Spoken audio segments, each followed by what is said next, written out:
USS Abraham Lincoln ইরানের ballistic ক্ষেপণাস্ত্রের আঘাতে ক্ষতিগ্রস্ত, দাবি প্রত্যাখ্যান যুক্তরাষ্ট্রের।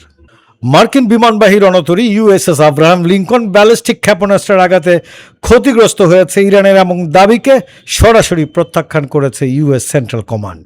এই দাবিকে একটি ডাহা মিথ্যা হিসেবে অভিহিত করে সেন্টকম জানিয়েছে ক্ষেপণাস্ত্রগুলো রণতরীটির ধারে কাছেও আসতে পারেনি। বর্তমানে ইউএসএস আব্রাহাম লিঙ্কন সম্পূর্ণ সচল রয়েছে এবং ইরান জুড়ে মার্কিন ও ইসরায়েলি যৌথ বাহিনীর চলমান সামরিক অভিযানে যুদ্ধবিমান পাঠিয়ে নিরবিচ্ছিন্ন সহায়তা দিয়ে যাচ্ছে।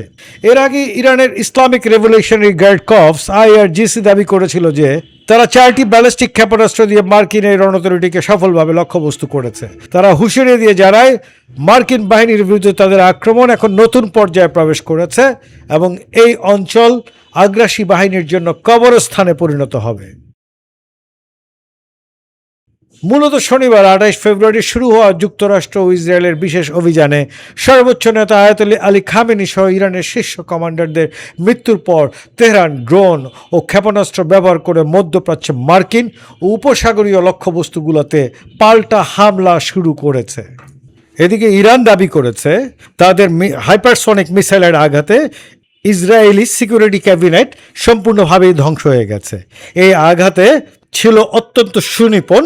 বেশ কিছু ঊর্ধ্বতন সামরিক ইসরায়েলি কমান্ডার এই মিসাইল আঘাতে হতাহত হয়েছে।